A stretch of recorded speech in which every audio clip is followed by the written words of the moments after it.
Welcome back to the channel. I'm Colin and today I'll be sharing my thoughts on two new headphones from Jade Audio, the budget sub-brand from FiiO.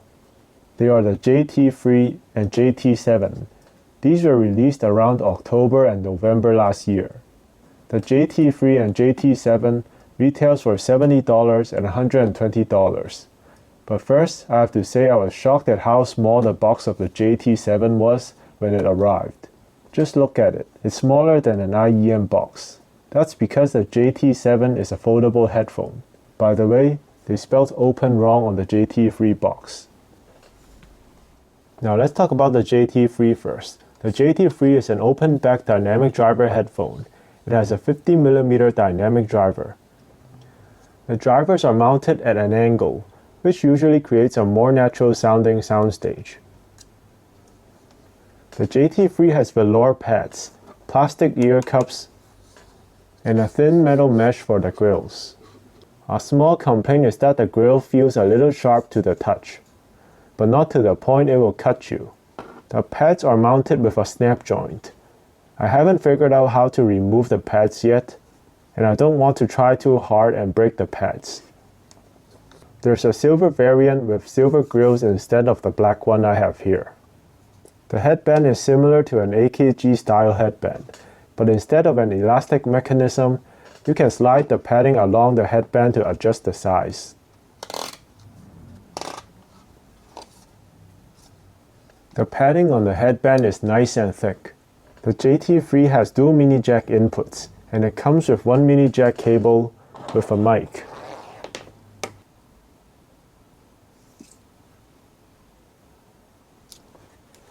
There's also a storage pouch. So this is everything the JT3 comes with. Let's move on to the JT7. This is how small the JT7 is when folded. There aren't a lot of open back headphones that fold.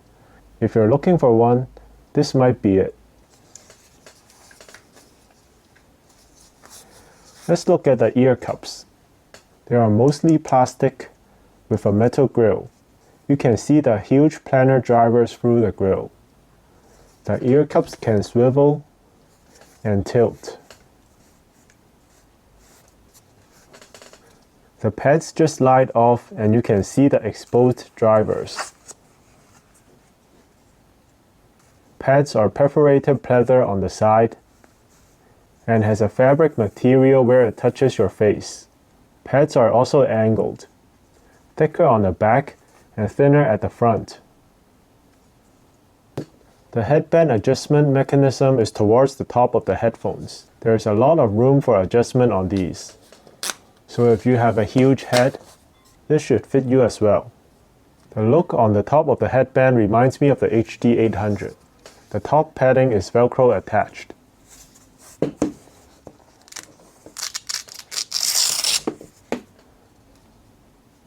There is also a pouch for carrying the headphones. This is everything that's included. The JT7 comes with two sets of cables, one with the 3.5mm mini jack and one with a 4.4mm balance jack. Let's talk about the sound of the more budget JT3 first. I primarily reviewed these on the KA17 and the iBasso DX340 with the balance cable the JT7 came with. The JT3 has a U-shaped or V-shaped sound signature. It has a warmer tonal balance to the mid-range and bass, and the JT3 does have a bass boost to the sub-bass and mid-bass. It's punchy and has an emphasis in the mid-bass. The bass beat is not very fast, and it can sound muddy and slightly bloated in tracks with a busier bass line. The mids is slightly recessed and veiled due to the nature of the tuning of the JT3.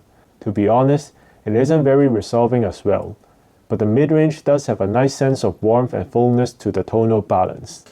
The treble is generally quite smooth, although it does sound like there is some peaks in the treble region. I occasionally heard some more peaky and sibilant notes, sometimes in electric guitar solos and female vocals, but overall, I do not consider the JT3 sibilant. There is a decent sized soundstage on the JT3. It sounds very wide for a dynamic driver headphone under $100. It's noticeably wider than the two dynamic driver headphones I recently tried, one open, one closed back. Maybe it's from the angle drivers, so that's a good surprise. Both the width and the depth of the soundstage is pretty good on the JT3. Not shockingly good, but very respectable at the price bracket. Now onto the JT7. The sound quality of the JT7 was really a pleasant surprise for me. The JT7 is highly resolving and sounds very open and organic. It feels like the drivers are able to deliver a lot of resolution and detail without forcing it. The tonal balance and sound signature of the JT7 sounds relatively neutral as well. As you might expect from a large planar driver, the JT7 has a very quick transient speed. The drivers are really responsive and fast. Bass has very good texture, it's snappy and agile. There isn't a lot of bass boost in the bass region, so both the mid-bass and sub-bass stays relatively clean and tidy, but the sub-bass does rumble when the track calls for it. The mid-range and treble of the JT7 again sounds very agile and has a lot of resolution. There is very good micro detail retrieval with these. I think the resolution of the JT7 is very impressive for the price. Soundstage on the JT7 is very spacious and wide as well. It has a very good sense of openness and spaciousness throughout the frequency range. I am really impressed with the overall sound quality the JT7 delivers. It is yet the most capable headphone in terms of technicality in this price bracket. The sheer size and openness of the soundstage on these just really blew me away. You don't get this kind of performance even in sets that are significantly more in price. Drivability and EQ. Both headphones are not too hard to drive to decent volume levels, so any decent dongle deck will work just fine with the headphones. But if you really want the JT7 to shine, it will really scale up using it with a more powerful high current source. Using it with my DX340 in high gain mode, the soundstage and separation of the JT7 really scaled up and widened. I feel like the ceiling of the sonic performance of the JT7 is really high. The JT3 will also scale when you use it with a better source, but it's not as critical as the JT7. It will perform fine as well with weaker sources. Though the sound signature is completely different between the two, the JT7 will respond better to EQ adjustments due to the planar driver nature. So if you're interested in equalizing your headphones, it's another plus for the JT7. Comparing the two headphones, I personally think JT7 is a more all-rounded and technically capable headphone among the two. If you ask me, I would definitely suggest you to get the JT7 despite the $50 difference in price. The JT7 also comes with an extra cable as well for the price. The JT3 is not bad, but it doesn't impress me like the JT7 does. The JT3 is good for the price and gives you a warm and punchy sound, but the technical ability of the JT7 is considerably higher between the two. The JT7 can respond to tone controls better as well. In summary, I think both headphones from FiiO Jade Audio is very capable and punches above their weight, though the JT7 really shines and impresses me. If you love a natural, open, and wide sound, I would highly recommend the JT7. I can confidently say that the JT7 is a headphone with the highest price to performance ratio below $200, at least at the time of this video. So this is the end of the video. I hope you found this video useful, and please feel free to use the affiliate links below if you'd like to support the channel.